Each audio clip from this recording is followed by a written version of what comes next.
Hello दोस्तों, आप सभी का स्वागत है। दोस्तों, आज हम लोग बात करेंगे वायुमंडल के बारे में। वायुमंडल में कौन कौन सी गैसें पाई जाती हैं, उन गैसों का क्या रोल है हमारे पृथ्वी हमारे जीवन पर। इसके अलावा हम लोग उसकी संरचना के बारे में जानेंगे। तो दोस्तों, वीडियो को पूरा एंड तक देखें। आज का वीडियो बड़ा महत्वपूर्ण होने वाला है। आज के वीडियो में हम लोग वायुमंडल को डेफिनेशन के बारे में जानेंगे, इसके संगठन के बारे में विस्तार से जानेंगे। तो ठीक है दोस्तों, लेक्चर स्टार्ट करते हैं।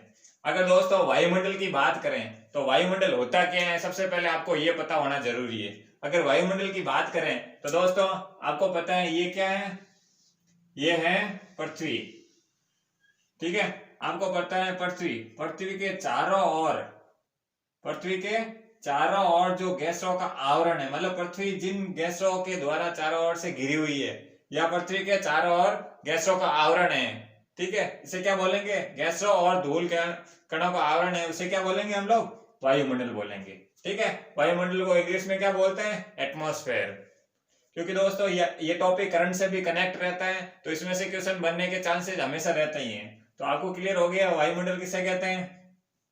पृथ्वी के चारों ओर जो गैसों का घना आवरण है, और गैसें क्या होगी, रंगीहीन होगी, स्वादहीन होगी, ठीक है ना, पारदर्शी गैसें होगी, वो सब इस आवरण में जुड़ी हुई है सब लोग, तो इसे क्या बोलेंगे, वायुमंडल।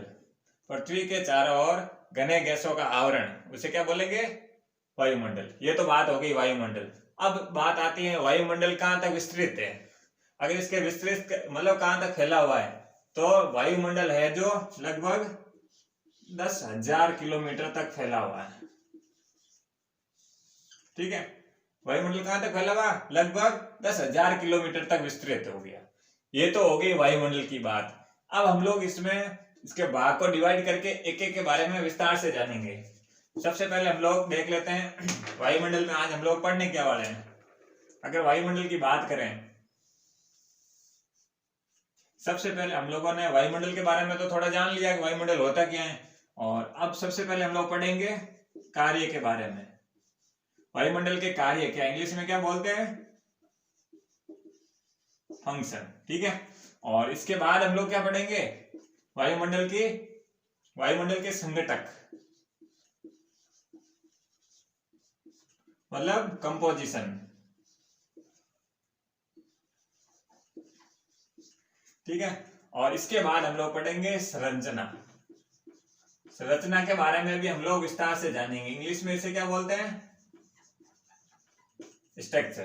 ठीक है, सबसे पहले हम लोग कार्य को विस्तार से जानेंगे, उसके बाद संगठक क्या है उसको जानेंगे, उसके बाद संरचना में कौन कौन से आते हैं, क्या क्या आते हैं, उसके बारे में विस्तार से जानेंगे। तो ठीक है दोस्तों, आज के वीडियो में हम लोग कार्य और संगठक के बारे में जानेंगे। क्योंकि दोस्तों ये लंबा वीडियो हो जाएगा, इसलिए उसके बाद हम लोग संरचना को पार्ट 2 में, वायुमंडल के पार्ट 2 में संरचना के बारे में विस्तार से समझेंगे। क्योंकि दोस्तों संरचना के आसपास से क्वेश्चन बहुत सारे बनते हैं, यहाँ भी जरूरी है, बट यहाँ पर बहुत ज्यादा क्वेश्चन बनने के चांसेस रहते हैं।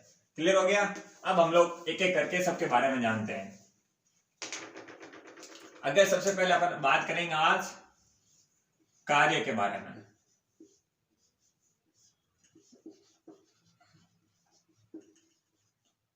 फंक्शन के बारे में हम लोग कि वायुमंडल के काम क्या है। अगर वायुमंडल है तो ये किस काम का है। तो सबसे पहले अगर कार्य की बात करेंगे तो क्या हो गया, जो वायुमंडल में गैसें पाई जाती हैं, ये क्या है, ये इसी से जीवन संभव है, मतलब जीवनदायिनी, मतलब ये गैसों की उपस्थिति जीवन का निर्माण या जीवन होने का प्रमाण है। अगर ये गैसें नहीं होती, सब गैसों के पेड़ पौधे जीव जंतुओं को जीवित रखने में ये गैसें काम आती हैं। सबसे पहले कार्य में क्या हो गया, जो वायुमंडल में ये गैसें पाई जाती हैं, ये क्या है, जीवनदायिनी है, मतलब इसी से जीवन संभव है। अगर ये गैसें नहीं होती तो पेड़ पौधे और मनुष्य का जीवन संभव नहीं होता। ठीक है, पहला तो ये कार्य हो गया। इसके अलावा क्या हो गया, अगर दूसरे कार्य की बात करें तो दूसरे कार्य की बात करें, आप साथ साथ लिखते जाइए। ठीक है, अगर दूसरे कार्य की बात करें तो आपको पता है वायुमंडल में जलवाष्प होती है। अगर जलवाष्प होगी तो इसी से क्या होगा, वर्षा का निर्माण होता है। तो जलवाष्प की उपस्थिति, मतलब स्टेटमेंट अगला क्या हो गया, वायुमंडल में जलवाष्प की उपस्थिति वर्षा का कारण बनता है। ठीक है, जलवाष्प होगी तभी तो वर्षा उत्पन्न होगी। क्लियर हो गया। वर्षा कैसे होती है, जलवाष्प के, वर्षा का निर्माण, वर्षा का प्रोसेस क्या है, इसके बारे में हम लोग एक अलग डिटेल में वीडियो बनाएंगे। तो ये हो गया। अभी सिर्फ अपन को समझना है कि वायुमंडल के काम क्या क्या है, इसके ज्यादा आपको कुछ नहीं समझना है, ठीक है। अगर तीसरे काम की बात करें, तीसरे इसमें मतलब ग्रीन हाउस गैसों की उपस्थिति। यहाँ पर इसके कार्य के रूप में क्या हो गया, वायुमंडल की जो कुछ गैसें होती है, कुछ ग्रीन हाउस गैसें होती है। तो ग्रीन हाउस गैसें क्या करती है, पृथ्वी के तापमान को बैलेंस रखती है। अब ग्रीन हाउस कैसे प्रोसेस क्या हो, उसको हम लोग अलग से वीडियो में डिटेल से समझेंगे। तो ग्रीन हाउस गैसों से क्या होगा, टेम्परेचर मेंटेन होता है। इसके अलावा वायुमंडल से क्या होगा, अगर पृथ्वी से कोई उल्कापिंड टकराने वाला है या पृथ्वी के अंदर इनके वायुमंडलीय गैसों में जो उल्कापिंड आ जाते हैं, तो उससे ये क्या करता है, वायुमंडल सुरक्षा करता है, क्योंकि उसके घर्षण के कारण ऊपर ही नष्ट हो जाता है। जैसे कभी कभी आप रात को देखते होंगे कि आपको टूटता हुआ एक तारा दिखाई देता है, एक्चुअल में वो तारा ना होकर उल्कापिंड का होता है, उसका छोटा टुकड़ा होता है। वो वायुमंडल में घर्षण के कारण आपको जलता हुआ दिखाई देता है, प्रकाश उत्पन्न करता है, ठीक है। क्लियर हो गया। उल्कापिंड से सुरक्षा उत्पन्न करती है। कौन कौन सी हो गई, सबसे पहला हो गया जीवनदायिनी, मतलब वायुमंडल में गैसों की उपस्थिति से जीवन संभव है। दूसरा, अगर दूसरे की बात करें तो जलवाष्प की उपस्थिति, इसी से क्या होगी, वर्षा का निर्माण होता है। तीसरे की बात की हम लोगों ने, ग्रीन हाउस गैस जो टेम्परेचर को बैलेंस करती है। अगर चौथे की बात करें तो चौथे में हम लोगों ने जाना ग्रीन हाउस गैसों से सुरक्षा करती है, सॉरी उल्कापिंड से सुरक्षा करती है। ये तो हो गए 4 पॉइंट।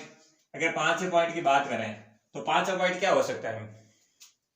अगर 5वें पॉइंट की बात करें तो 5वां पॉइंट बहुत महत्वपूर्ण है। क्या करती है, यूवी रे से सुरक्षा करती है। ये कैसे क्या करती है, ओजोन भी कहीं ना कहीं वायुमंडल में गैसों में होती है, तो क्या करती है, जो अल्ट्रावायलेट रेज होती हैं, पराबैंगनी किरणों से सुरक्षा करती है। पराबैंगनी किरणें क्या होती है, वो भी एक अलग से पूरा टॉपिक हो जाता है, लेकिन अभी आपको बस मेन कार्य पता होने चाहिए। ये 5 कार्य आपको नोट आउट, ये मुख्य कार्य थे वो मैंने बता दिए। इसके अलावा भी बहुत सारे काम होते हैं जो मुख्य काम थे आपके परीक्षा की दृष्टि से इंपॉर्टेंट है, उसके बारे में मैंने बता दिया, ठीक है। ये तो बात हो गई फंक्शन की, ये हो गया फंक्शन का क्लियर। अब इस पर आ जाते हैं हम लोग, इस पर संगठन के बारे में। दोस्तों ये महत्वपूर्ण है, क्योंकि हम लोग इसमें इस संगठन में जो जो गैसें आ रही हैं उसके विस्तार से जानेंगे। इंग्लिश में क्या बोलते हैं, कंपोजिशन, ठीक है।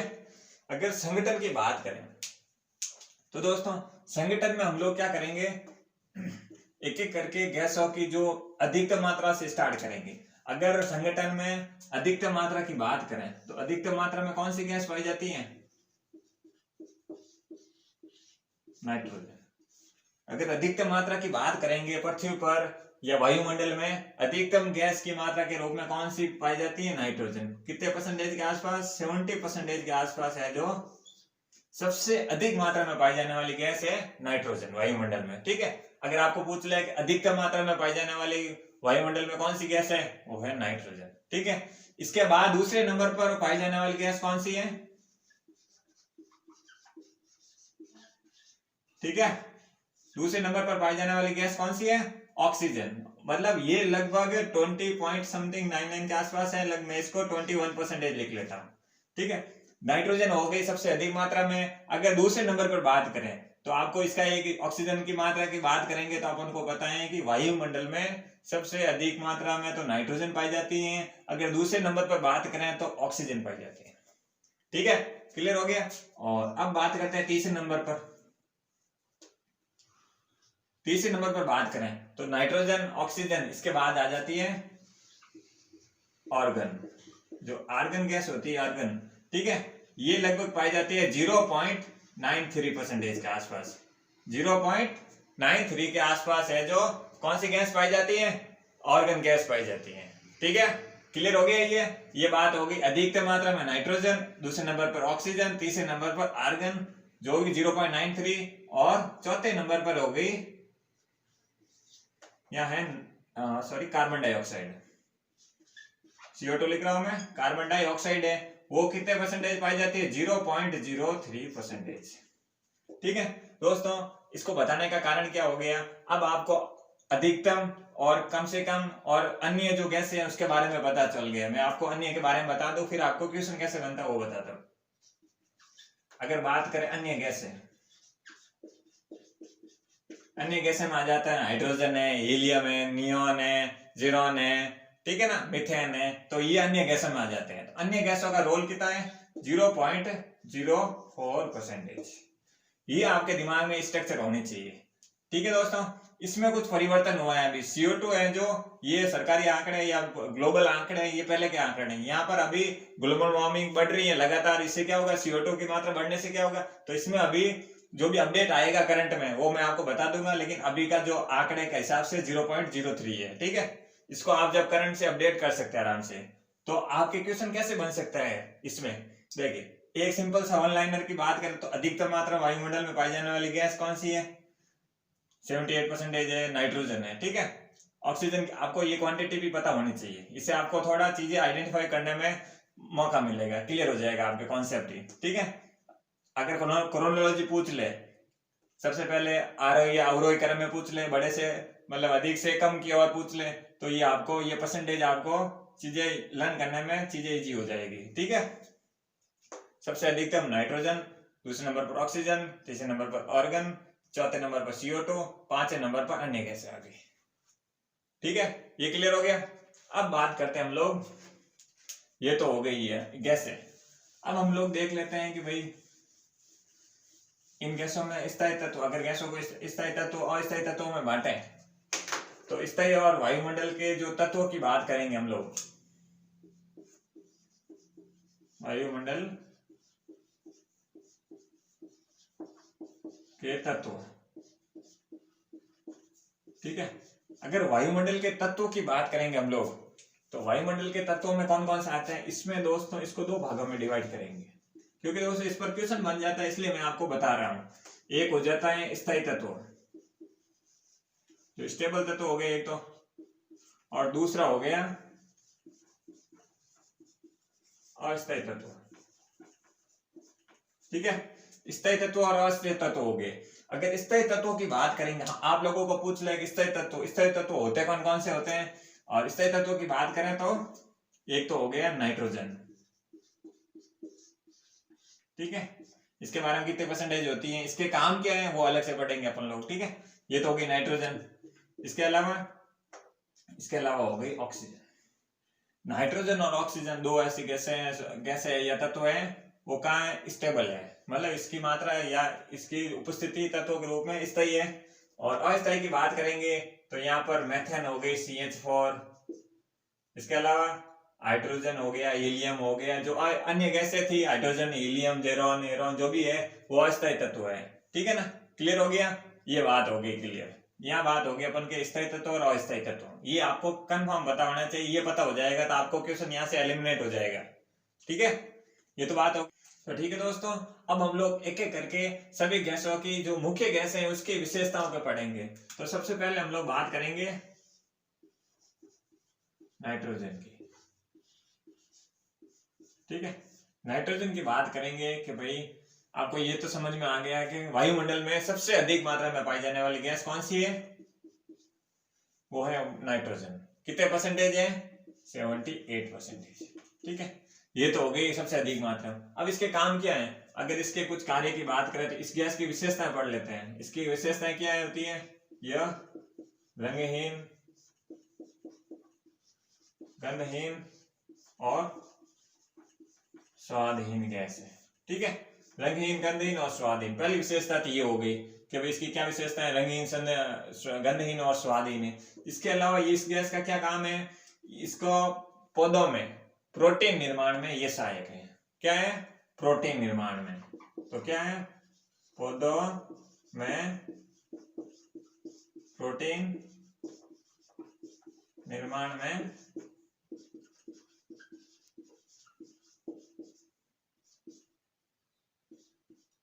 पौधों में प्रोटीन निर्माण में सहायक है, होगी, ठीक है।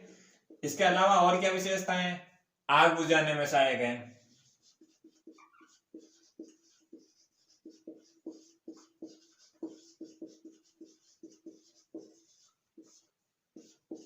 ठीक है। जो मुख्य विशेषता है मैं आपको ये बता रहा हूँ, गंधहीन, रंगीन, स्वादहीन होगी, पौधों में प्रोटीन निर्माण में सहायक होती है, आग बुझाने में सहायक होती है। इसके अलावा क्या हो गया, इसके अलावा जो उत्तक है, कोशिकाएं हैं, अगर उसको लंबे समय तक सुरक्षित रखना है, उत्तक है, सॉरी क्या नाम है, कोशिका है, उत्तक है, और इसके अलावा स्पर्म्स है, ठीक है ना, शुक्राणुओं को सुरक्षित रखने के लिए, लिक्विड द्रवित रहने के लिए क्या काम आती है, नाइट्रोजन, ठीक है, लंबे समय तक। ये क्लियर हो गया। ये 5 टॉपिक आपके बारे में जो मुख्य विशेषताएं थी नाइट्रोजन की वो मैंने आपको बता दी है, ठीक है। अब एक एक करके सब गैसों के बारे में जान लेते हैं। इसकी विशेषताएं तो ये आपको समझ में आ गई होगी, समझने से ज्यादा ये इसमें फैक्ट है, तो आपको सिर्फ पढ़ना है कि फैक्ट किसकी क्या मुख्य विशेषताएं हैं। अगर दूसरे नंबर पर बात करें, दूसरे नंबर पर आपको पता है क्या होती है मुख्य गैस के रूप में, ऑक्सीजन, ठीक है। अगर ऑक्सीजन की बात करें, एक तो आपको ये पता हो गया ऑक्सीजन की उपस्थिति से ही जीवन संभव है। अगर ये ऑक्सीजन नहीं होती वायुमंडल में तो जीवन संभव होता ही नहीं, ठीक है। ये तो होगी बात पहली विशेषताएं। इसके अलावा बात करें तो ये पदार्थों को सड़ने में सहायक होती है। वस्तुओं को सड़ाने में कौन सी गैस सहायक होती है, ऑक्सीजन, ठीक है। वायुमंडल में ऑक्सीजन की उपस्थिति से वस्तुओं को अपन सड़ा सकते हैं या वस्तुएं सड़ जाती हैं अगर सार्वजनिक पड़ी है तो, ठीक है। इसके अलावा बात करें तो इसके अलावा बात करेंगे तो ये आग को जलाने में सहायक होती है। अगर किसी आग को बढ़ाना है ऑक्सीजन की उपस्थिति में वो बढ़ेगी, नाइट्रोजन क्या कर रही है, कम कर रही है, लेकिन ये क्या करेगी, बढ़ा देगी, ठीक है। ये बात हो गई तीसरी। पहली क्या हो गई, पहली तो दूसरे नंबर पर पाई जाने वाली वायुमंडल की सबसे अधिक मात्रा में गैस है, ठीक है। दूसरे नंबर पर ये जीवनदायिनी, मतलब इसके बिना वायुमंडल में ऑक्सीजन गैस की उपस्थिति से ही जीवन संभव है। अगर तीसरे नंबर पर बात करें तो ये वस्तुओं को सड़ाने में सहायक होती है। चौथे नंबर पर बात करें तो ये आग को बढ़ाने में, मतलब आग जल रही है तो उसको और बढ़ाने, वायुमंडल से इसके साथ कनेक्शन होगा, ऑक्सीजन से क्रिया होगी तो आग को फैलाने में सहायक होगी, ठीक है। ये बात हो गई ऑक्सीजन की, क्लियर हो गया। दूसरे नंबर की रैंक की गैस है, जीवनदायिनी गैस बोल सकते हैं इसे, ठीक है। वस्तुओं को सड़ाने में कौन सी गैस सहायक होती है, ऑक्सीजन। आग को जलाने, आग को बढ़ाने में कौन सी सहायक होती है, ऑक्सीजन। क्लियर हो गया इसके 5 पॉइंट। आप साथ साथ लिखते जाइए, मैं बोलता रहूंगा, ठीक है। अगर तीसरे नंबर की गैस की बात की जाए, तीसरे नंबर पर गैस कौन सी है, ऑर्गन, ठीक है। ऑर्गन गैस की बात करें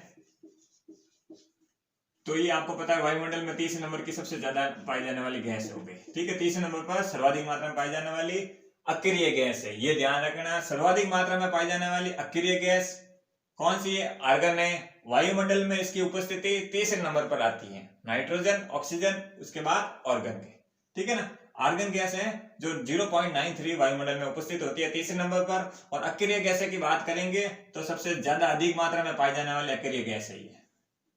अगर आपको सबसे ज्यादा पाई जाने वाले अक्रिय गैस की बात करेंगे तो हम लोग ऑर्गन की बात करेंगे।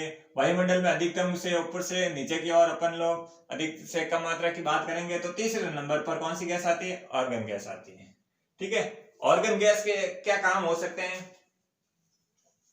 ऑर्गन गैस है जो ट्यूबलाइट होती है, तो ट्यूबलाइट के अंदर कौन सी गैस होती है, ऑर्गन गैस होती है। बस इसकी एक खास जो आपको सिर्फ ये परसेंटेज ध्यान रखना है, अधिकतम मात्रा अक्रिय गैसों में कौन सा स्थान आता है वो पता होना चाहिए। और इसके अलावा इसकी कुछ विशेषताएं कि भाई ट्यूबलाइट होती है, ट्यूबलाइट के अंदर जो गैस होती है, आपके घरों में ट्यूबलाइट होगी, उसके अंदर गैस होती है, कौन सी होती है, ऑर्गन गैस होती है, ट्यूबलाइट के अंदर भरी जाती है वो, ठीक है। ये बात होगी ऑर्गन की। और अगर अन्य महत्वपूर्ण की बात करें, अगर दूसरी गैस है जो महत्वपूर्ण गैस की बात करें तो वो क्या है, जलवाष्प। अपन लोग इसकी क्या विशेषता है इसके बारे में बात करेंगे। अगर जलवाष्प की बात करें तो जलवाष्प की मात्रा है लगभग 1 से 4% तक वायुमंडल में, ठीक है। तो ये दोस्तों अस्थिर, मैंने आपको स्थिर तत्व और अस्थिर तत्वों के बारे में बताया, जो स्थायी है और अस्थायी, जिसमें ये जलवाष्प क्या है, अस्थायी तत्वों के रूप में है, ठीक है। ये कितनी है, लगभग 1 से 4% है। तो 1 से 4% ये गैस हो गई। तो ये किस प्रकार है, देखिए आपको कॉन्सेप्ट के माध्यम से समझना चाहिए। देखिए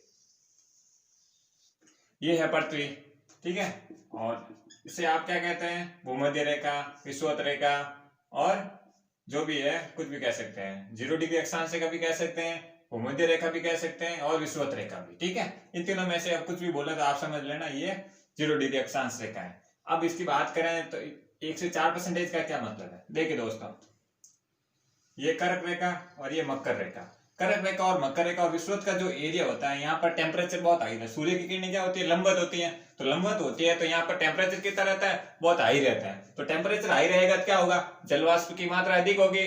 तो अब अगर आपको पूछ ले कि जलवाष्प की अधिकतम मात्रा कहाँ पर है, अधिकतम 4% के आसपास कहाँ होती है, भूमध्य रेखा के आसपास, ठीक है, भूमध्य रेखा और भूमध्य रेखा के आसपास के क्षेत्रों में, ठीक है। और ध्रुवों पर जाते हैं, जब भूमध्य रेखा से ध्रुवों की ओर जाते हैं तो लगभग 1% के आसपास जलवाष्प की मात्रा होती है, ठीक है। तो अपन ये नहीं कह सकते हैं कि ये स्टेबल है। स्टेबल कहाँ है, यहाँ तो 40% है, कम ज्यादा हो रही है, सॉरी 4% है, 4% 1% की ओर जा रही है। तो इसका मतलब क्या हो गया, अगर यूपीएससी से एग्जाम में इसमें स्टेटमेंट बन सकता है कि भाई भूमध्य रेखा से ध्रुव की ओर जाने पर क्या होता है, जलवाष्प की मात्रा घटती है, ठीक है। भूमध्य रेखा पर अधिकतम जलवाष्प की मात्रा होती है और न्यूनतम मात्रा होती है ध्रुवों पर। क्लियर हो गया ये आपको क्लियर हो गया होगा। जलवाष्प की मात्रा से, जलवाष्प के कारण ही तो वर्षा होती है, ये आपको समझ में आ गया। वर्षा का एक नया टॉपिक होगा, उसके बारे में अपन लोग विस्तार से जानेंगे। इसके अलावा एक अन्य महत्वपूर्ण की बात करें, एक और गैस पढ़ लेते हैं। इसके अलावा हम लोग CO2 के बारे में पढ़ लेते हैं। अपन मुख्य गैसों की विशेषताओं के बारे में पढ़ लेंगे, ठीक है। CO2 की बात करें तो ये कार्बन डाइऑक्साइड है, ठीक है। कार्बन डाइऑक्साइड क्या होती है, आग बुझाने में काम आती है, ठीक है। टेम्परेचर आपको पता है कि इसकी ग्लोबल वार्मिंग का कारण भी यही है। कौन सी गैस है, कार्बन डाइऑक्साइड, ठीक है। इसके अलावा देखिए इसके मुख्य उपयोग, एक एक चीज अपन समझ लेते हैं। एक तो आग बुझाने में सहायक होती है, पहला पॉइंट ये हो गया। और चौथा नंबर पर गैस आती है, ठीक है। इसके अलावा क्या होगी, इसकी विशेषता और लिखते हैं। जो पेड़ पौधों में फोटोसिंथेसिस मतलब प्रकाश संश्लेषण की क्रिया होती है, उसमें किसमें, CO2 के प्रोसेस में होती है, ठीक है। पेड़ पौधों द्वारा CO2 को ग्रहण करना, ये प्रकाश संश्लेषण का प्रोसेस में ये सहयोगी हो गई, ठीक है। ये बात हो गई CO2 के बारे में। ये दोस्तों हम लोगों ने कार्य के बारे में पढ़ लिया और किसके बारे में, वायुमंडल के संगठन के बारे में पढ़ लिया, कंपोजिशन के बारे में विस्तार से जान लिया। दोस्तों आज के वीडियो में मैं इतना ही बताऊंगा, क्योंकि वीडियो और लंबा हो जाएगा। आगे वाला जो पॉइंट है संरचना, स्ट्रक्चर के बारे में, जिसमें हम लोग सौर मंडल, समताप मंडल, मध्य मंडल और आयन मंडल और बहिर्मंडल के बारे में विस्तार से समझेंगे, क्योंकि उसमें से क्वेश्चन बनने के चांसेस रहते हैं। तो ठीक है दोस्तों, आज के पार्ट फर्स्ट में मैं वायुमंडल की यही तक समाप्त कर रहा हूँ। थैंक यू दोस्तों।